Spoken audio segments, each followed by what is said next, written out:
BDA ಮನೆಗಳು ವಿಶ್ವಾಸದ ನೆಲೆ, ಕೈಗೆಟುಕುವ ಬೆಲೆ. ಬಿಡಿಎ ಫ್ಲಾಟ್ ಮೇಳ, ವಿಲ್ಲಾಗಳು ಮತ್ತು ಫ್ಲಾಟ್ಗಳಿಗೆ ಸ್ಥಳದಲ್ಲೇ ಬುಕಿಂಗ್. ಡಿಸೆಂಬರ್ 6 ಮತ್ತು 7ರಂದು ಕಣಿಮಿಣಿಕೆ, ಹುಣ್ಣಿಗೆರೆ.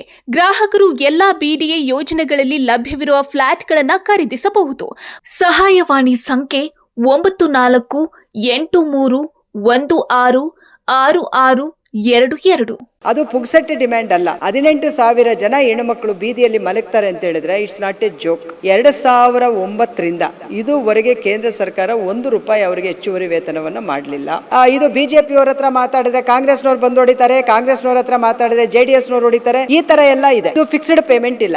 ನಾವೇನ್ ಹೇಳ್ತಾ ಇದೀವಿ, ಮೊದಲು ಅವರಿಗೆ ನೀವೇನ್ ಕೊಡ್ತೀರಾ ಅದನ್ನ ಫಿಕ್ಸ್ಡ್ ಪೇಮೆಂಟ್ ಆಗಿ ಕೊಡಿ. ಅವರ ತಾಯ್ತನದ ಒಂದು ಮನಸ್ಸೇನಿದೆ, ಆ ಮನಸ್ಸು ಯಾವತ್ತೂ ಕೂಡ ಅದು ಜನರ ಪರವಾಗಿರುವಂತ ಮನಸ್ಸು. ನೋಡಿ, ನೀವು ನಮ್ಮ ರೈಟ್ಸ್ ಅಂತೂ ಕೊಡಲ್ಲ, ಸೋಷಿಯಲ್ ಜಸ್ಟಿಸ್ ಆದ್ರೂ ಕೊಡಿ ಅಂತೇಳಿ ನಾವು ಫೈನಲ್ ಆಗಿ ಅವರಿಗೆ ಕೇಳಿದ್ದೇವೆ. ಮಕ್ಕಳು ಅತ್ಯಂತ ಬಡತನ ಮತ್ತು ಅಪೌಷ್ಟಿಕತೆಯನ್ನು ಅನುಭವಿಸ್ತಾ ಇದ್ದಾರೆ ಅಂತ, ಅದರಿಂದ ಪಾರ್ ಮಾಡ್ಲಿಕ್ಕೆ ಇರುವಂತ ಸ್ಕೀಮ್ಸ್, ಈ ಸ್ಕೀಮ್ಸ್ ಅನ್ನ ಕಾಯಂ ಮಾಡಿ ಅಂತ ಕೇಳ್ತಾ ಇದೀವಿ.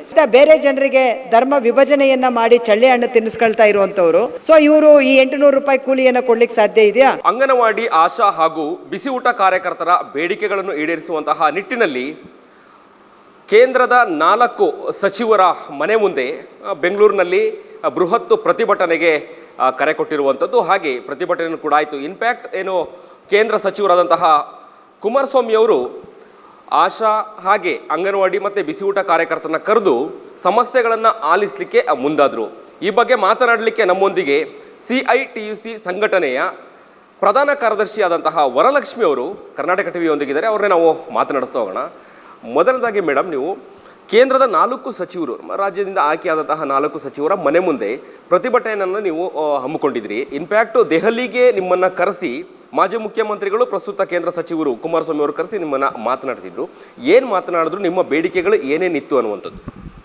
ಒಂದು, ನಾವು ಈ ಹೋರಾಟದಲ್ಲಿ ಇದು ಅಖಿಲ ಭಾರತ ಮಟ್ಟದ ಕರೆ.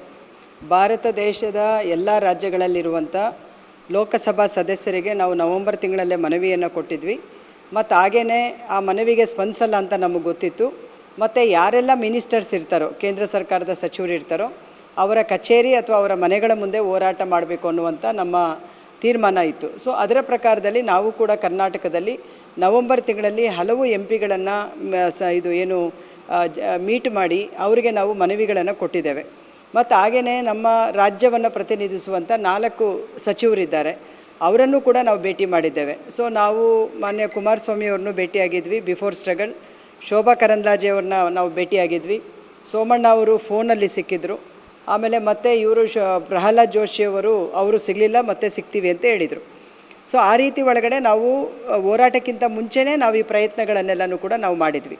ಸೊ ಆ ಪ್ರಯತ್ನಗಳಲ್ಲಿ ನಮ್ಮದೇನು ಆಶೆ ಇತ್ತು ಅಂದರೆ ಈ ಥರದೊಂದು ಜಂಟಿ ಸಭೆ ಆಗಬೇಕು ಅನ್ನುವಂಥ ಆಶೆ ಇತ್ತು. ಆದರೆ ಹೋರಾಟಕ್ಕಿಂತ ಮುಂಚೆ ಆ ಥರದ ಅವಕಾಶಗಳು ಯೂಶಲಿ ಯಾವಾಗಲೂ ಕೂಡ ಕಡಿಮೆ ಇರುತ್ತೆ. ಸೊ ನಂತರದಲ್ಲಿ ನಾವು ಈ ಸಾರಿ ಯಾವಾಗಲೂ ಕೂಡ ರಾಜ್ಯ ಮಟ್ಟದಲ್ಲಿ ಒಂದೇ ಹೋರಾಟವನ್ನು ನಡೆಸ್ತಿದ್ದವರು ಈ 4 ರಾಜ್ಯ ಸಚಿವರ ಕಚೇರಿಯ ಮುಂದೆ ನಡೆಸಿದಾಗ ಅದು ಒಂದು ದೊಡ್ಡದಾದಂಥ ಒಂದು ಪರಿಣಾಮ ಬೀರ್ತು. ಏನಿದೆ ಅಂತ ಹೇಳಿದ್ರೆ, ಈಗ ಒಂದು ಪ್ರಹ್ಲಾದ್ ಜೋಶಿಯವರ ಕಚೇರಿಯ ಮುಂದೆ, ಮಂಡ್ಯದಲ್ಲಿ ಕುಮಾರಸ್ವಾಮಿಯವರ ಕಚೇರಿ ಮುಂದೆ, ತುಮಕೂರಲ್ಲಿ ಸೋಮಣ್ಣವರ ಕಚೇರಿಯ ಮುಂದೆ, ಬೆಂಗಳೂರಲ್ಲಿ ಶೋಭಾ ಕರಂದ್ಲಾಜೆಯವರ ಮನೆ ಹತ್ರ ಇಲ್ಲಿ ಹೋರಾಟ ನಿಷೇಧ ಇರೋದರಿಂದ ನಾವು ಫ್ರೀಡಮ್ ಪಾರ್ಕಲ್ಲಿ ನಾವು ಈ ಹೋರಾಟಗಳನ್ನು ಹಾಕ್ಕೊಂಡಿದ್ವಿ. ಸೊ ಬಹುಶಃ 1ನೇ ತಾರೀಕು, ಡಿಸೆಂಬರ್ 1ನೇ ತಾರೀಕಿಗೆ ಕರ್ನಾಟಕದಲ್ಲಿ ಅತ್ಯಂತ ದೊಡ್ಡ ಪ್ರಮಾಣದ ಮಹಿಳೆಯರು ಬೀದಿಗಿಳಿದಿದ್ದು ಅಂತ ಹೇಳಿದ್ರೆ ಡಿಸೆಂಬರ್ 1, 2025 ನಾವು ಬರೆದಿಟ್ಕೋಬೇಕು. 4 ಹೋರಾಟಗಳಲ್ಲಿ 4 ಭಾಗಗಳಲ್ಲಿ ಮೋರ್ ದ್ಯಾನ್ 40,000 ವುಮೆನ್ ಅದರಲ್ಲಿ ಪಾರ್ಟಿಸಿಪೇಟ್ ಮಾಡಿದ್ದಾರೆ. ಇದು ದೊಡ್ಡ ಸಂಖ್ಯೆ ನನ್ನ ಪ್ರಕಾರ. ಯಾಕಂದರೆ ನೀವು ಇತ್ತೀಚಿನ ಯಾವುದೇ ನೀವು ಚಳುವಳಿಗಳನ್ನು ತಗೊಳ್ಳಿ, ಎಲ್ಲರೂ ಕೂಡ ಸಿಂಬಾಲಿಕ್ಕು, ಆಮೇಲೆ ಇದು ಇಮ್ಮಿಡಿಯೇಟ್ ಸ್ಟ್ರಗಲ್ಲು ಅಂತ ಹೇಳಿನೇ ಇದನ್ನು ಪ್ರೊಟೆಸ್ಟ್ ಮಾಡೋದನ್ನು ನಾವು ನೋಡ್ತೀವಿ. ಆದರೆ ನಾವು ಒಂದು ಯೋಜನಾಬದ್ಧವಾಗಿ ನಾವು ಈ ಹೋರಾಟಕ್ಕೆ ತಯಾರಿ ಮಾಡಿ ನಾವು ಮಾಡಿದ್ರಿಂದ ಸುಮಾರು 40,000 ಅಷ್ಟು ಸಂಖ್ಯೆ ಹೆಣ್ಣುಮಕ್ಕಳು ಬಂದಿದ್ದರು. ಬಹುಶಃ ಇದರ ಒಳಗಡೆ ಪ್ರಹ್ಲಾದ್ ಜೋಶಿಯವರ ಕಚೇರಿ ಮುಂದೆ ಮಾಡಿದಾಗ ನಮಗೆ ಅವರ ಕಚೇರಿ ಹತ್ರ ಆಸ್ಪತ್ರೆ ಇದೆ ಅಂತೇಳಿ ಪರ್ಮಿಷನ್ ಕೊಡಲಿಲ್ಲ. ಅದು ಯಾವುದೋ ಒಂದು ಪಾರ್ಕಲ್ಲಿ ಕೊಟ್ಟಿದ್ದರು. ಆ ಪಾರ್ಕಲ್ಲಿ ಏನಂದರೆ ಕಸ ಕಡ್ಡಿ ಎಲ್ಲನೂ ಕೂಡ ಹಾಕುವಂಥ ಒಂದು ಜಾಗ ಅದು. ಅದರೊಳಗಡೆ ನಮ್ಮ ಸುಮಾರು 15,000ಕ್ಕಿಂತ ಹೆಚ್ಚು ಮಹಿಳೆಯರು ಅದರಲ್ಲಿ ಕೂತಿದ್ದಾರೆ. ನೀವು ಯಾರೂ ನಂಬುವುದಿಲ್ಲ. ಮತ್ತು ಹಾಗೆಯೇ ಬೆಂಗಳೂರಲ್ಲಿ ಫ್ರೀಡಮ್ ಪಾರ್ಕ್ ಇದೆ, ಅಲ್ಲಿ ನಮಗೆ ಟಾಯ್ಲೆಟ್ಸ್ ಇಲ್ಲ. ಬಟ್ ಫೈನಲಿ ಇಲ್ಲಿಯ ಪೊಲೀಸ್ನ ಅಧಿಕಾರಿಗಳು ಹೆಚ್ಚು ಗೊತ್ತಿರೋದ್ರಿಂದ ಮತ್ತು ಅವರು ಅದಕ್ಕೆ ಒಂದಷ್ಟು ವ್ಯವಸ್ಥೆ ಮಾಡಿಕೊಟ್ರು.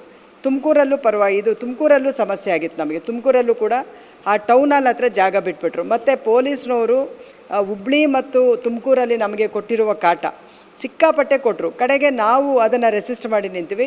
ನೀವು ಅರೆಸ್ಟ್ ಮಾಡ್ತೀರಾ, ನಾವು 40,000 ಜನ ಅರೆಸ್ಟ್ ಆಗ್ಲಿಕ್ಕೆ ತಯಾರಿದ್ದೀವಿ, ಕರ್ಕೊಂಡೋಗಿ ನೀವು ಅಗ್ರಹಾರ ಜೈಲಿಗೆ ಕರ್ಕೊಂಡು ಹೋಗಿ ನೀವು ಒನ್ಸ್ ಅರೆಸ್ಟ್ ಮಾಡಿದ್ರೆ ನಾವು ಬೇಲ್ ತೊಗೊಳ್ಳಲ್ಲ ಅಂತ ನಾವು ಕೂಡ ಕೂತ್ಕೊಂಡ್ವಿ.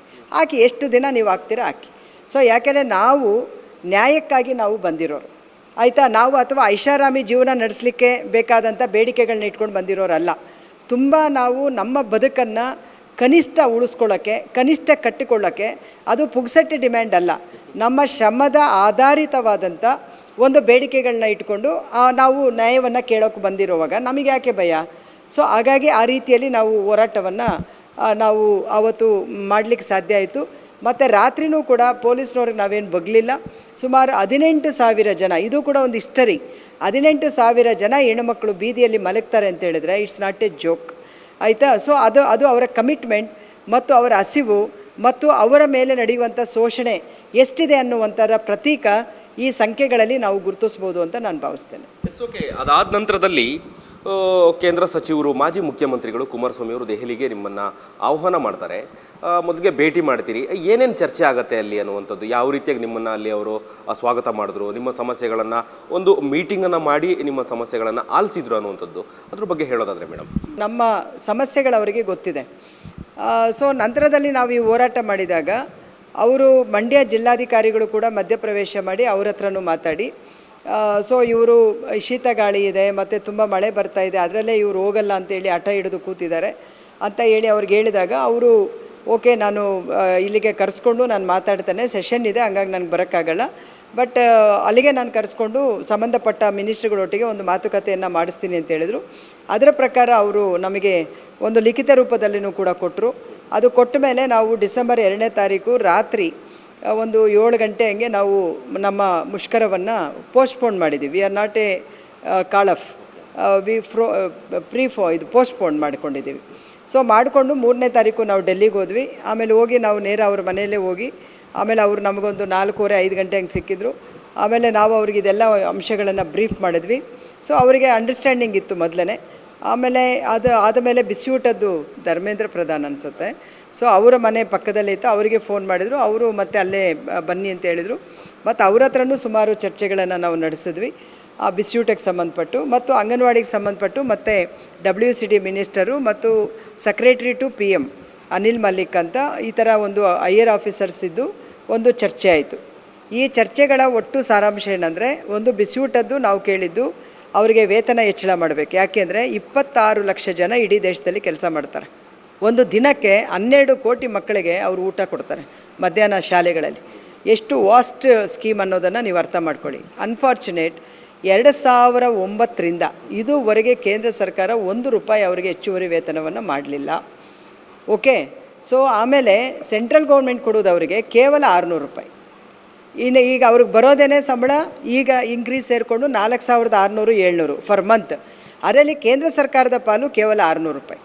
ಇನ್ನು ಅಂಗನವಾಡಿಯವರು ವಿಷಯಕ್ಕೆ ಬಂದರೆ ಸರಿ, ಬಿಸಿಯೂಟದ ಆ ರೀತಿಯಲ್ಲಾಯಿತು, ಅವರಿಗೆ ವೇತನ ಹೆಚ್ಚಳ ಆಗಬೇಕು ಮತ್ತು ಅವರಿಗೆ 1 ತಿಂಗಳಿಗೆ ಕೇವಲ 10 ತಿಂಗಳು ಪೇಮೆಂಟ್ ಕೊಡ್ತಾರೆ. ಅಂದರೆ ಬೇಸಿಗೆ ರಜಾ ನಿಮ್ಮದು ಕೆಲಸ ಇಲ್ಲ ಅಂತ. ಅದೇ ಶಿಕ್ಷಣ ಇಲಾಖೆಯ ಎಲ್ಲ ಸಿಬ್ಬಂದಿಗೂ 12 ತಿಂಗಳು ಪೇಮೆಂಟ್. ಮತ್ತು ಇವರು ಬರಗಾಲ ಅಂತೇಳಿ ಇವ್ರ ಹತ್ರ ಅಡುಗೆ ಮಾಡಿಸ್ತಾರೆ, ಸ್ವಾತಂತ್ರ್ಯ ಇದು ರಾಷ್ಟ್ರೀಯ ಹಬ್ಬಗಳಲ್ಲಿ ಅಡುಗೆ ಮಾಡಿಸ್ತಾರೆ, ಎಲೆಕ್ಷನ್ ಟೈಮಲ್ಲಿ ಅಡುಗೆ ಮಾಡಿಸ್ತಾರೆ, ಕರೋನಾ ಟೈಮಲ್ಲಿ ದುಡಿಸ್ತಾರೆ, ಎಲ್ಲ ಮಾಡ್ತಾರೆ. ಆದರೆ ಇವರಿಗೆ 2 ತಿಂಗಳು ಸಂಬಳ ಸೇರಿಸ್ಕೊಳ್ಳೋಕ್ಕೆ ಅವ್ರಿಗೆ ಆಗೋದಿಲ್ಲ ಅನ್ನುವಂಥ ಒಂದು ಸ್ಟ್ಯಾಂಡ್ ಸರ್ಕಾರ ತೊಗೊಂಡಿದೆ. ಅದನ್ನು ಕೊಡಬೇಕು ಅಂತೇಳಿ ನಾವು ಹೇಳಿದ್ವಿ. ಆಮೇಲೆ ಬಿಸಿಯೂಟ ವರ್ಕರ್ಸ್ ಆ್ಯಕ್ಚುಲಿ ಫರ್ ಡೇ 6.5 ಗಂಟೆ ಕೆಲಸ ಮಾಡ್ತಾರೆ. ಬೆಳಗ್ಗೆ 9:00 ಹೋದರೆ ಇದು ಅಪ್ ಟು ಸಾಯಂಕಾಲ 3:30 ತನಕನೂ ಕೆಲಸ ಮಾಡ್ತಾರೆ. ಆದರೆ ಇವರಿಗೆ ಆರ್ಡ್ರ್ ಇರೋದೇ ಕೇವಲ 4 ಗಂಟೆ. ಅರೆ 4 ಗಂಟೆಗೆ ಯಾವ ಶಾಲೆಯಲ್ಲೂ ಅವರನ್ನು ಬಿಡಲ್ಲ. ಅದಕ್ಕೆ ನಾವೇನು ಹೇಳ್ತಾ ಇದ್ದೀವಿ ಅಂದರೆ, ನೀವು 6.5 ಗಂಟೆ ಅಂತೇಳಿ ನಮಗೆ ವರ್ಕಿಂಗ್ ಅವರ್ಸನ್ನೇ ನೀವು ಇನ್ಕ್ರೀಸ್ ಮಾಡಿಸ್ಕೊಡಿ ಅಂತೇಳಿ ನಾವು ಕೇಳ್ತಾ ಇದ್ದೀವಿ. ಸರಿ, ಈ ಥರ ಮತ್ತು NGOಸ್ಗೆ ಕೊಡಬಾರ್ದು, ಮಠಗಳಿಗೆ, ಇಸ್ಕಾನ್ ಈ ಥರ ಎಲ್ಲ ಕೊಡ್ತಾ ಇದ್ದಾರೆ, ಅದನ್ನು ಕೊಡಬಾರ್ದು ಅನ್ನುವಂಥದ್ದನ್ನು ಇಷ್ಟು ಅಂಶಗಳನ್ನು ನಾವು ಬಿಸಿಯೂಟಕ್ಕೆ ಸಂಬಂಧಪಟ್ಟಾಗೆ ಮಾತಾಡಿದ್ದೀವಿ. ಆಮೇಲೆ ಅಂಗನವಾಡಿಗೆ ಸಂಬಂಧಪಟ್ಟಾಗೆ ನಾವು ಮಾತಾಡಿದ್ದೇನೆಂದರೆ, ಒಂದು ಇಲ್ಲೂ ಕೂಡ 2018ರಿಂದ ಹೆಚ್ಚಳ ಮಾಡಿಲ್ಲ. ಎಷ್ಟು ಜನ ಇದ್ದಾರೆ ಇಡೀ ದೇಶದಲ್ಲಿ? 28 ಲಕ್ಷ ಜನ ಅಂಗನವಾಡಿ ವರ್ಕರ್ ಹೆಲ್ಪರ್ಸ್ ಕೆಲಸ ಮಾಡ್ತಾ ಇದ್ದಾರೆ. ನಾವು ಕೂಡ ಒಂದು ದಿನಕ್ಕೆ 11 ಕೋಟಿ ಫಲಾನುಭವಿಗಳು ನಮಗಿದ್ದಾರೆ ಫರ್ ಡೇ, ಆಯಿತಾ. ಸೊ ಈ ರೀತಿಯಲ್ಲಿ ಕೆಲಸ ಮಾಡಿ ಈ ದೇಶದ ಭವಿಷ್ಯತ್ತಿನ ಮಕ್ಕಳನ್ನು ಉಳಿಸುವಂಥ ಕೆಲಸ ಅಂಗನವಾಡಿ ವರ್ಕರ್ ಹೆಲ್ಪರ್ ಇವತ್ತು ಮಾಡ್ತಾ ಇದ್ದಾರೆ. ಅವರಿಗೆ 2018ರಿಂದನೂ ಕೂಡ ಯಾವುದೇ ರೀತಿಯ ವೇತನ ಹೆಚ್ಚಳ ಮಾಡಿಲ್ಲ. ಆ ವೇತನವನ್ನು ಹೆಚ್ಚಳ ಮಾಡಬೇಕು ಅಂತ ಹೇಳಿ ನಾವು ಅವರಿಗೆ ಪ್ರತಿಪಾದನೆಯನ್ನು ಮಾಡಿದ್ದೀವಿ. ಆಮೇಲೆ ಮತ್ತೆ ಎರಡನೇದು, ಇವತ್ತು ಅಂಗನವಾಡಿಯವರಿಗೆ ಸೆಂಟ್ರಲ್ ಗೌರ್ಮೆಂಟ್ ಕೊಡೋದು ಎಷ್ಟು? ಕೇವಲ 2700 ರೂಪಾಯಿ.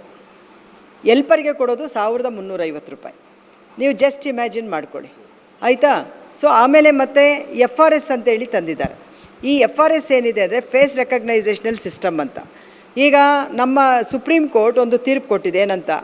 ಯಾವುದೇ ನಮ್ಮ ದೇಶದ ಜನರಿಗೆ ವೆಲ್ಫೇರ್ ಪಾರ್ಟಾಗಿ ಸಬ್ಸಿಡಿ ಮತ್ತು ನೀವು ಇದು ಕೊಡುವಾಗ, ಏನು ಉಚಿತ ಕೊಡುಗೆಗಳನ್ನು ಕೊಡುವಾಗ ಆಧಾರ್ ಕಾರ್ಡ್ ಅಡ್ಡ ಬರಬಾರ್ದು, ಬಿಕಾಸ್ ಆಫ್ ಆಧಾರ್ ಕಾರ್ಡ್ನಿಂದ ನಿರಾಕರಣೆ ಮಾಡಬಾರ್ದು ಅನ್ನೋದು ಹೇಳಿದೆ. ಎರಡನೇದು, ಫುಡ್ ಸೆಕ್ಯೂರಿಟಿ ಆ್ಯಕ್ಟ್ ಅಂತೇಳಿ ನಮ್ಮ ದೇಶದಲ್ಲಿದೆ. ಆಹಾರ ಭದ್ರತಾ ಕಾಯ್ದೆ ಏನು ಹೇಳುತ್ತೆ ಅಂದರೆ, ಈ ಕಾಯ್ದೆಯ ಪ್ರಕಾರ ಟೆಕ್ನಿಕಲ್ ರೀಸನ್ನಿಂದ ಅವರಿಗೆ ಕೊಡುವಂಥ ಆಹಾರವನ್ನು ನಿರಾಕರಿಸಬಾರ್ದು ಅಂತಿದೆ. ಆದರೆ ಇವತ್ತು FRS ತಂದಮೇಲೆ ಇಡೀ ದೇಶದಲ್ಲಿ ICDS ಅಲ್ಲಿ 1 ಕೋಟಿ ಫಲಾನುಭವಿಗಳು ಕಡಿಮೆ ಆಗಿದ್ದಾರೆ. ಕರ್ನಾಟಕದಲ್ಲಿ 4ರಿಂದ 5 ಲಕ್ಷ ಫಲಾನುಭವಿಗಳು ಕಡಿಮೆ ಆಗಿದ್ದಾರೆ. ಸೊ ಏನು ಯಾವ ಸರ್ಕಾರ ಏನು ಪ್ರತಿಪಾದನೆ ಮಾಡುತ್ತೋ ಅದನ್ನು ಅವರೇ ಓವರ್ ರೂಲ್ಡ್ ಮಾಡ್ತಾ ಇದ್ದಾರೆ ಅನ್ನುವಂಥ ಅಂಶವನ್ನು ನಾವು ನೋಡಬೇಕು. ಆಮೇಲೆ ಇನ್ನೊಂದು ಮುಖ್ಯವಾಗಿ, ನಾವು FRSನ ವಿರೋಧ ಮಾಡೋಕ್ಕೆ ಅಂಗನವಾಡಿ ವರ್ಕರನ್ನು ಕೆಲಸಕ್ಕೆ ತೊಗೊಂಡಿರೋದು 6 ವರ್ಷದ ಒಳಗಿನ ಮಕ್ಕಳೊಟ್ಟಿಗೆ ಒಡನಾಟ ಮಾಡಬೇಕು ಮತ್ತು ಗರ್ಭಿಣಿ ಬಾಣಂತಿಯರನ್ನು ಅವ್ರಿಗೆ ಏನು ಸಮಸ್ಯೆಗಳಿದೆ ಅನ್ನೋದನ್ನು ಪ್ರತಿದಿನ ಅವರು ಅಟೆಂಡ್ ಮಾಡಬೇಕು ಮತ್ತು ಮಗುವಿನ ಇಂಟಿಗ್ರೇಟೆಡ್ ಡೆವಲಪ್ಮೆಂಟಿಗೆ ಅವಳು ಕೆಲಸ ಮಾಡಬೇಕು. ನಿಮಗೆ ಗೊತ್ತಿದೆಯೋ ಇಲ್ವೋ, ಅಂಗನವಾಡಿ ವರ್ಕರ್ ಕೆಲಸ 10 ಜನ ಮಕ್ಕಳು ಒಂದು ಕಡೆ ಕೂತ್ಕೊಂಡ್ರೆ ಒಂದು ಮಗು ಇನ್ಯಾಕ್ಟಿವ್ ಇರುತ್ತೆ, ಒಂದು ಮಗುವಿಗೆ ಮಾತು ಬರಲ್ಲ, ಇನ್ನೊಂದು ಮಗು ಯಾರೊಟ್ಟಿಗೆ ಬೆರೆಯಲ್ಲ, ಇನ್ನೊಂದು ಮಗು ತುಂಬ ಹೈಪರ್ ಟೆನ್ಷನ್ ಇರುತ್ತೆ. ಈ ಎಲ್ಲ ಮಕ್ಕಳನ್ನು ಸಮತಟ್ಟಿಗೆ ತರೋದು ಅಂಗನವಾಡಿ ಕೇಂದ್ರ. ಅದು ನಮ್ಮ ಅಂಗನವಾಡಿ ವರ್ಕರ್ ಮಾಡೋ ಕೆಲಸ. It's A very great contribution. ಇಲ್ಲಾಂದರೆ ಆ ಮಗು ಅಲ್ಲೇ ಬಿದ್ದಿರುತ್ತೆ. ತಾಯಿ ತಂದೆ ಕೆಲವರು ಅಟೆನ್ಷನ್ ಕೊಡೋರು ಕೊಟ್ಕೊಳ್ತಾರೆ, ಇಲ್ಲಾಂದರೆ ಇಲ್ಲ. ಸೊ ಈ ರೀತಿಯ ಕೆಲಸಗಳಿಗೆ ನಮಗೆ ಟೈಮೇ ಇಲ್ಲ, ಯಾಕಂದರೆ ಬಿಕಾಸ್ ಆಫ್ ಈ FRS. ಸೊ ಹಾಗಾಗಿ ನಾವು FRSನ್ನು ರದ್ದು ಮಾಡಬೇಕು ಅಂತ ಕೇಳಿದ್ದೀವಿ. ಆಮೇಲೆ ಮೂರನೇದು, ನಾವು ಅವರಿಗೆ ಕೇಳಿದ್ದು, ಇದು ಈ ಮಕ್ಕಳಿಗೆ ಕೊಡುವಂಥ ಯೂನಿಟ್ ಕಾಸ್ಟ್ ಏನಿದೆ, ಆದರೆ ಒಂದು ಮಗುವಿಗೆ 8 ರೂಪಾಯಿ, 4 ರೂಪಾಯಿ ರಾಜ್ಯ ಸರ್ಕಾರ, 4 ರೂಪಾಯಿ ಕೇಂದ್ರ ಸರ್ಕಾರ ಕೊಡುತ್ತೆ. ಆ 8 ರೂಪಾಯಿಯನ್ನು ಕೊಡಬೇಕು ಅಂತ ಕೇಳಿದ್ವಿ. ಅದು ಯಾವಾಗ ರಿವೈಸ್ ಮಾಡಿರೋದು? 2018ರಲ್ಲಿ. ಬೆಲೆ ಏರಿಕೆ ಎಷ್ಟಾಗಿದೆ? ಇದುವರೆಗೂ ಮತ್ತೆ ರಿವೈಸ್ ಆಗಿಲ್ಲ. ರಿವೈಸ್ ಮಾಡಬೇಕು ಅಂತ ನಾವು ಕೇಳಿದ್ದೀವಿ. ಸೊ ಅದು ಕೊಟ್ಟರೆ ಮಾತ್ರ ಕ್ವಾಲಿಟಿ ಆಫ್ ಫುಡ್ಡನ್ನು ಅಂಗನವಾಡಿಯಲ್ಲಿ ಕೊಡಲಿಕ್ಕಾಗತ್ತೆ ಅನ್ನುವಂಥದ್ದು. ಆಮೇಲೆ ಎರಡನೇದು, ಅಂಗನವಾಡಿಗಳಲ್ಲಿ ಏನು ಆಹಾರ ಕೊಡ್ತಾ ಇದ್ದಾರೆ ಅದು ಲೋಕಲ್ ಫುಡ್ ಕೊಡಬೇಕು ಅಂತ ಹೇಳಿದ್ದೀವಿ. ಆಹಾರದ ಸ್ವರೂಪದಲ್ಲಿ ಫೋರ್ಟಿಫೈಡ್ ಬೇಡ, ಆ ಪೌಡರ್ ಆ ಥರದಲ್ಲಿ ಬೇಡ ಅನ್ನುವಂಥದ್ದನ್ನು ನಾವು ಹೇಳಿದ್ದೀವಿ. ಆಮೇಲೆ ಇನ್ನೊಂದು ಮುಖ್ಯವಾದಂಥ ಅಂಶ ಅಂಗನವಾಡಿಗೆ ಸಂಬಂಧಪಟ್ಟು, ನಮ್ಮನ್ನು ಈ ಕೆಲಸಕ್ಕೆ ಅಪಾಯಿಂಟ್ ಮಾಡಿ ಎಲೆಕ್ಷನ್ ಕೆಲಸಕ್ಕೆ ಪ್ರತಿ ಸಾರಿ ನಮ್ಮನ್ನೇ ಬಳಸ್ಕೊಳ್ತಾರೆ. ಅಲ್ಲಿ ರಾಜಕಾರಣ, ಇದು BJPಯವ್ರ ಹತ್ರ ಮಾತಾಡಿದ್ರೆ ಕಾಂಗ್ರೆಸ್ನವ್ರು ಬಂದು ಹೊಡಿತಾರೆ, ಕಾಂಗ್ರೆಸ್ನವ್ರ ಹತ್ರ ಮಾತಾಡಿದ್ರೆ JDSನವ್ರು ಹೊಡಿತಾರೆ, ಈ ಥರ ಎಲ್ಲ ಇದೆ. ಹಾಗಾಗಿ ನಾವೇನು ಹೇಳ್ತಾ ಇದ್ದೀವಿ, ನಮ್ಮನ್ನು ಯಾವುದಕ್ಕೆ ಕೆಲಸಕ್ಕೆ ತೊಗೊಂಡಿದ್ರೆ ಅದನ್ನು ಮಾಡಿಸಿ, ಈ ಎಲೆಕ್ಷನ್ ಕೆಲಸದಿಂದ ನಮ್ಮನ್ನು ಬಿಡಬೇಕು ಅನ್ನುವಂಥದ್ದನ್ನು ನಾವು ಮಾತಾಡಿದ್ದೀವಿ. ಮತ್ತು ಇನ್ನೊಂದು, ಅವರಿಗೆ ವೆಲ್ಫೇರ್ ಪಾರ್ಟಾಗಿ, ಸೋಷಿಯಲ್ ಸೆಕ್ಯೂರಿಟಿ ಪಾರ್ಟಾಗಿ ಗ್ರ್ಯಾಜ್ಯುಟಿ 1972ರಲ್ಲಿ ಸುಪ್ರೀಂ ಕೋರ್ಟ್ ಅದು ಆ್ಯಕ್ಟ್ ಪ್ರಕಾರ 2022 ಏಪ್ರಿಲಲ್ಲಿ ನಮಗೊಂದು ತೀರ್ಪು ಕೊಟ್ಟಿದೆ. ಅಂಗನವಾಡಿ ವರ್ಕರ್ಸ್ಗೆ ಗ್ರ್ಯಾಜ್ಯುಟಿ ರಿಟೈರ್ಡ್ ಆದಾಗ ಕೊಡಬೇಕಂತ. ಬಟ್ ನಮ್ಮ ರಾಜ್ಯ ಸರ್ಕಾರ ಕೊಡ್ತಾ ಇದೆ, ಬೇರೆ ರಾಜ್ಯಗಳಲ್ಲಿ ಎಲ್ಲೂ ಕೂಡ ಇಂಪ್ಲಿಮೆಂಟ್ ಆಗಿಲ್ಲ. ಹಾಗಾಗಿ ಎಲ್ಲ ಕಡೆಯಲ್ಲಿ ಕೂಡ ಇಂಪ್ಲಿಮೆಂಟ್ ಮಾಡಬೇಕು ಮತ್ತು ಸೆಂಟ್ರಲ್ ಶೇರ್ ಕೊಡಬೇಕು ಅನ್ನೋದನ್ನು ಹೇಳ್ತಾ ಇದ್ದೀವಿ.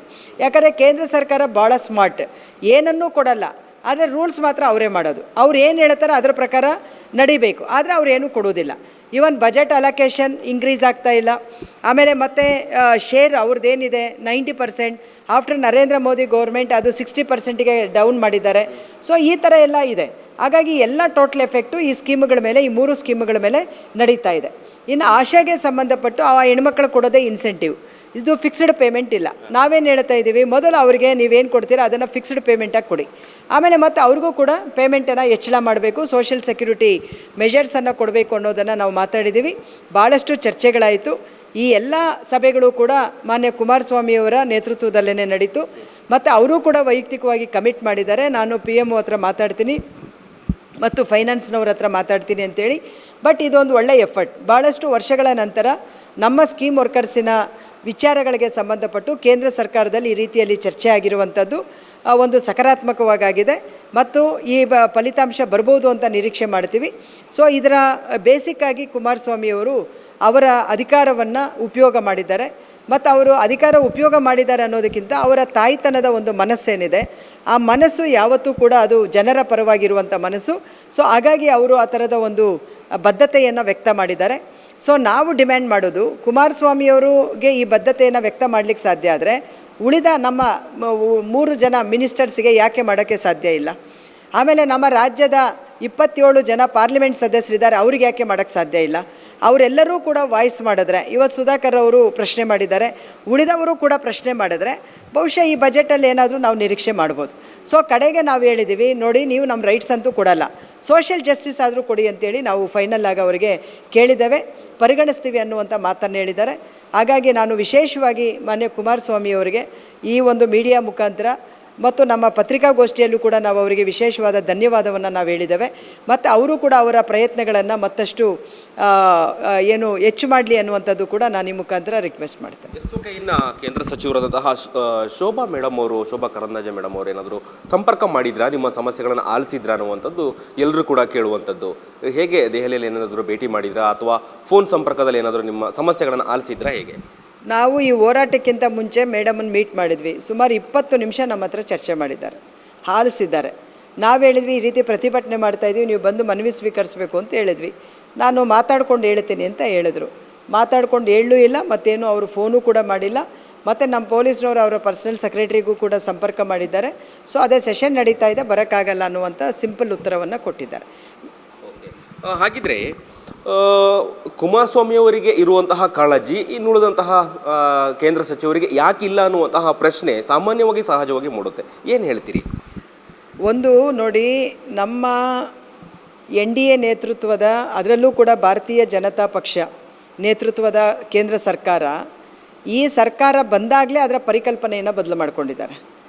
ಏನು ಪರಿಕಲ್ಪನೆ? 2014 ತನಕ ಆಹಾರ ಆರೋಗ್ಯ ಶಿಕ್ಷಣಕ್ಕಾಗಿರುವಂಥ ಅಂಗನವಾಡಿ ಬಿಸಿಯೂಟ ಆಶಾ ಸ್ಕೀಮ್ಗಳೇನಿದ್ದಾವೆ, ಈ ಸ್ಕೀಮ್ಗಳಿಗೆ 100ಕ್ಕೆ 90% ಅಷ್ಟು ಬಜೆಟನ್ನು ಕೇಂದ್ರ ಸರ್ಕಾರ ಕೊಡ್ತಾಯಿತ್ತು. ಆವಾಗ ಪ್ಲ್ಯಾನಿಂಗ್ ಕಮಿಷನ್ ಅಂತಿತ್ತು. ಪ್ಲ್ಯಾನಿಂಗ್ ಕಮಿಷನ್ನ ರದ್ದು ಮಾಡಿ ನೀತಿ ಆಯೋಗ ಅಂತ ತಂದರು. ನೀತಿ ಆಯೋಗ ಬಂದು ಕೂಡಲೇ ಅವರು ಶಿಫಾರಸು ಮಾಡಿದ್ದೇನೆಂದರೆ, ನೀವು 90% ಬಜೆಟ್ ಕೊಡೋದು ಅವಶ್ಯಕತೆ ಇಲ್ಲ, ಅದನ್ನು 60%ಗೆ ಇಳಿಸಿ ಅಂತ ಹೇಳಿದ್ರು. ಇವರು ಇಳಿಸಿದ್ರು ಸರಳವಾಗಿ. 60% ಇಳಿಸಿದ್ದು ಮಾತ್ರ ಅಲ್ಲ, ಪ್ರತಿ ವರ್ಷ ಬಜೆಟನ್ನು ಬೆಲೆ ಏರಿಕೆ ಆಧಾರದಲ್ಲಿ, ಅವಶ್ಯಕತೆ ಆಧಾರದಲ್ಲಿ ಹೆಚ್ಚಳ ಮಾಡಲೇ ಇಲ್ಲ. ಸೊ ಇದು ವಾಟ್ ಇಟ್ ಶೋಸ್, ನಂಬರ್ 1. ಎರಡನೇದು, ಈಗ ಹಣಕಾಸು ಆಯೋಗಗಳ ಮುಖಾಂತರನೂ ಕೂಡ GSTಯನ್ನು ಸಂಗ್ರಹ ಮಾಡಿ ಮತ್ತೆ ರಾಜ್ಯಗಳಿಗೆ ಕೊಡ್ತೀವಿ ಅನ್ನುವಂಥ ನಿಯಮ ತಂದರು. ಯಾವ ರಾಜ್ಯಗಳಿಗೆ ಎಷ್ಟು ಕೊಡ್ತಾ ಇದ್ದಾರೆ ಅದರಲ್ಲೂ ಹಣ ಕಡಿತ ಮಾಡಿದರು. ಮತ್ತು ಸೆಂಟ್ರಲ್ ಸ್ಪಾನ್ಸರ್ಡ್ ಸ್ಕೀಮ್ಗಳಿಗೂ ಕೂಡ ಹಣ ಕಡಿತ ಮಾಡಿದಾಗ ನಿಜವಾದಂಥ ಈ ಆಹಾರ ಆರೋಗ್ಯ ಶಿಕ್ಷಣ ಅನ್ನುವಂಥ ಸ್ಕೀಮ್ಗಳು ಏನಾಗಬಹುದು? ದಿಸ್ ಈಸ್ ಅವ್ರದ್ದು ಪರಿಕಲ್ಪನೆ. ಸೊ ಈ ರೀತಿಯ ಪರಿಕಲ್ಪನೆ ಇದ್ದಂಥವರು ಮತ್ತು 2014ರಿಂದ ನಾನು ಹೇಳಿದ್ನಲ್ಲ, 2009 ಈ ಬಿಸಿಯೂಟ ಹೆಣ್ಣುಮಕ್ಕಳಿಗೆ ಸಂಬಳ ಮತ್ತೆ ಹೆಚ್ಚಳ ಮಾಡಲೇ ಇಲ್ಲ. ಮಾಡಿಸ್ಬೋದಾಗಿತ್ತು. 3ನೇ ಟರ್ಮ್ ಬಂದಿದ್ದಾರೆ ಅವರು ಅಧಿಕಾರಕ್ಕೆ, ಮಾಡಿಸ್ಬೋದಾಗಿತ್ತು. ಯಾಕೆ ಮಾಡಿಸ್ಲಿಲ್ಲ? ಆಮೇಲೆ 2018ರಿಂದ ಅಂಗನವಾಡಿ ಆಶಾದವ್ರಿಗೆ ಏನೂ ಮಾಡಲಿಲ್ಲ, ಮಾಡಿಸ್ಬೋದಾಗಿತ್ತು. ಯಾಕೆ ಮಾಡಲಿಲ್ಲ? ILC ಶಿಫಾರಸು ಮಾಡಿದೆ, ಅವರು ಏನಾದ್ರು ಮಾಡ್ತೀವಿ ಅಂತಾರೆ, ಯಾಕೆ ಮಾಡಲಿಲ್ಲ? ಸೊ ಅಂದರೆ ಅದು ಭಾಳ ಸ್ಪಷ್ಟವಾಗಿ ಅವರ ಪಾಲಿಸಿ ಇರುವಂಥದ್ದೇ. ಇದು ಒಂದು ರೀತಿ ಆ್ಯಂಟಿ ವರ್ಕಿಂಗ್ ಕ್ಲಾಸ್ ಪಾಲಿಸಿನೇ ಇರುವಂಥದ್ದು. ಮತ್ತು ಕಲ್ಯಾಣ ಕಾರ್ಯಕ್ರಮಗಳು ಅನ್ನೋದಿದೆಯಲ್ಲ, ಅದು ಬಡವರಿಗೆ ಅವರು ವೆಲ್ಫೇರ್ ಮಾಡುವಂಥ ಅವರ ಪಾಲಿಸಿ ಇಲ್ಲ. ಅವರು ಬಂಡವಾಳಗಾರರಿಗೆ, ಕಾರ್ಪೊರೇಟ್ ಕಂಪನಿಗಳಿಗೆ ಮಾತ್ರ ಅವರು ವೆಲ್ಫೇರ್ ಮಾಡಬೇಕು ಅಂತಾರೆ. ಅದರ ಭಾಗವಾಗಿಯೇ ಇವತ್ತು ಸೆಂಟ್ರಲ್ ಗೌರ್ಮೆಂಟ್ 20 ಲಕ್ಷ ಕೋಟಿ ನಮ್ಮ ದೇಶದ ಬಂಡವಾಳಗಾರರಿಗೆ ಲೋನ್ ಸಬ್ಸಿಡಿ, ಸಹಾಯಧನ ಎಲ್ಲವನ್ನು ಕೂಡ ಕೊಟ್ಟಿದೆ. ಮತ್ತು ದೊಡ್ಡ ದೊಡ್ಡ ತಯಾರಿಕಾ ಕಂಪನಿಗಳಿಗೆ ಪ್ರೊಡಕ್ಷನ್ ಲಿಂಕ್ಡ್ ಇನ್ಸೆಂಟಿವ್ ಅಂತ ಮಾಲೀಕರಿಗೆ ಕೊಡ್ತಾರೆ, ಕಾರ್ಮಿಕರಿಗಲ್ಲ. ಸೊ ಈ ರೀತಿಯ ಪರಿಕಲ್ಪನೆ ಇದ್ದಂಥವರು ಪಾಪ ಯಾವ ರೀತಿಯಲ್ಲಿ ನಮ್ಮ ಸಮಸ್ಯೆಗಳಿಗೆ ಅವರು ಮಾತಾಡಲಿಕ್ಕಾಗತ್ತೆ? ಸೊ ಈ ಎಲ್ಲ ಪ್ರಶ್ನೆಗಳು ಕೂಡ ಇದ್ದಾವೆ. ಆದರೆ ಕುಮಾರಸ್ವಾಮಿಯವರು ಆ ರೀತಿ ಏನಲ್ಲ, ಅವರು JDSನ್ನು ಪ್ರತಿನಿಧಿಸಿ ಅದರಲ್ಲಿರುವಂಥ ಒಬ್ಬ ಪ್ರತಿನಿಧಿ. ಹಾಗಾಗಿ ಅವರ ಪರಿಕಲ್ಪನೆ ಬೇರೆ ಇರೋದ್ರಿಂದ ಸೊ ಅವರು ಇಮಿಡಿಯೇಟಾಗಿ ಇದಕ್ಕೆ ಸ್ಪಂದಿಸಿದ್ದಾರೆ ಅಂತ ಹೇಳ್ಬೋದು. ಅವರಿಗೆ ಆ ಪರಿಕಲ್ಪನೆಗಳಲ್ಲೇ ಗೊಂದಲಗಳು ಮತ್ತು ಅವರು ಪರಿಕಲ್ಪನೆಗೆ ವಿರುದ್ಧವಾಗಿರೋದ್ರಿಂದ ಬಹುಶಃ ಅವರು ಹೆಚ್ಚು ಸ್ಪಂದಿಸಿಲ್ಲ ಅಂತೇಳಿ ನಾನು ಭಾವಿಸ್ತೇನೆ. ಇನ್ನು ಬಹಳ ಮುಖ್ಯವಾಗಿ ಅಂಗನವಾಡಿ ಆಶಾ ಮತ್ತು ಬಿಸಿಯೂಟ ಕಾರ್ಯಕರ್ತರಿಗೆ ಎಷ್ಟು ಪ್ರೋತ್ಸಾಹಧನ ಅಥವಾ ಸಂಬಳವನ್ನು ಮಾಡಬೇಕು ಅನ್ನುವಂತಹ ಒಂದು ನೀವು ಬೇಡಿಕೆಗಳನ್ನು ಇಟ್ಟಿದ್ದೀರ ಅನ್ನುವಂಥದ್ದು. ಓಕೆ, ಅವರು ಮಾಡುವಂತಹ ಸೇವೆಗೆ, ಕೆಲಸಕ್ಕೆ ಇಷ್ಟು ಅವರಿಗೆ ಸಂಬಳವನ್ನು ಕೊಟ್ಟರೆ ತೃಪ್ತಿ ತರಬಹುದು ಅನ್ನುವಂಥದ್ದನ್ನು ಹೇಗೆ ನೀವು ಉಲ್ಲೇಖ ಮಾಡ್ತೀವಿ? ಒಂದು, ನಾವು ಹೇಳ್ತಾ ಇರೋದು ಕನಿಷ್ಠ ವೇತನ ಕೊಡಬೇಕು. ಈಗ ಕೇಂದ್ರ ಸರ್ಕಾರ ಒಂದು ದಿನಕ್ಕೆ ಆವ್ರೇಜ್ ಒಂದು 800 ರೂಪಾಯಿಯನ್ನು ನಿಗದಿ ಮಾಡಿದ್ದಾರೆ. ಆಯಿತಾ, ಅದನ್ನು ನಮಗೆ ಕೊಡಬೇಕು ಅಂತ ನಾವು ಕೇಳ್ತಾ ಇದ್ದೀವಿ ಫರ್ ಡೇ.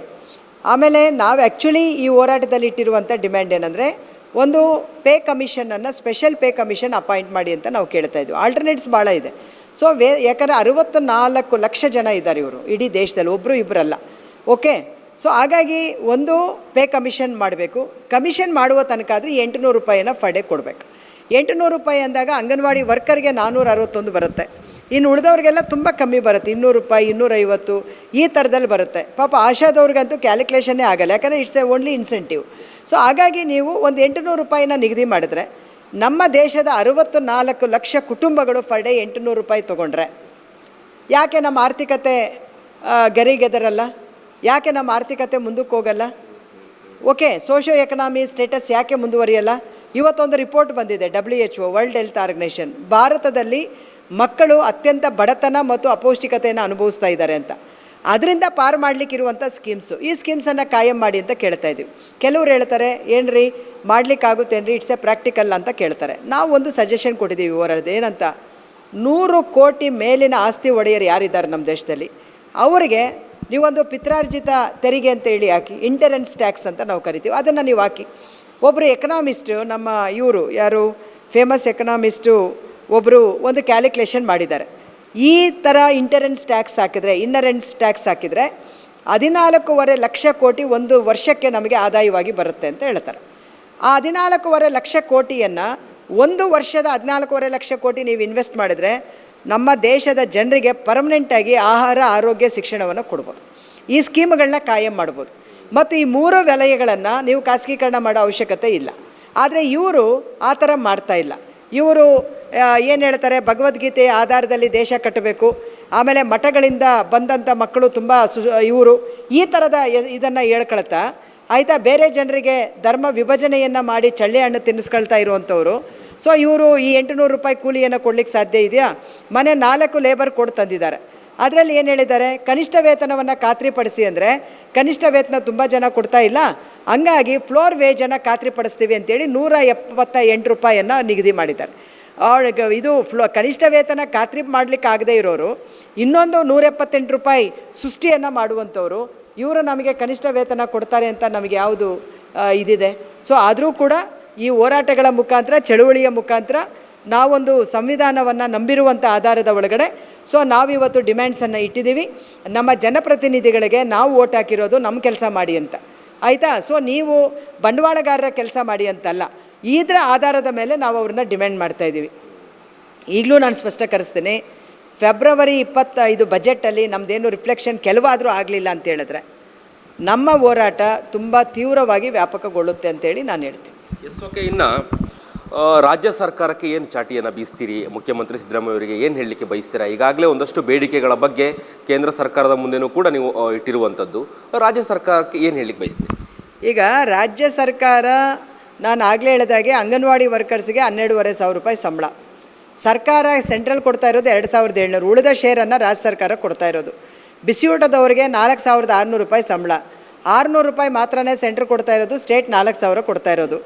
ಆಶಾದವ್ರಿಗೆ 8,000, 2,000 ಸೆಂಟ್ರ್ ಕೊಡ್ತಾ ಇದೆ, 6,000 ಇವ್ರು ಕೊಡ್ತಿದ್ದಾರೆ. ಈಗ ಇವ್ರ ಹತ್ರ ಕೇಳಲಿಕ್ಕೆ ಹೋದರೆ ಸೆಂಟ್ರಲ್ ಶೇರ್ ಬರದೆ ನಾವು ಹೆಂಗೆ ಕೊಡೋದು ಅನ್ನುವಂಥ ಇದಿದೆ. That is reality.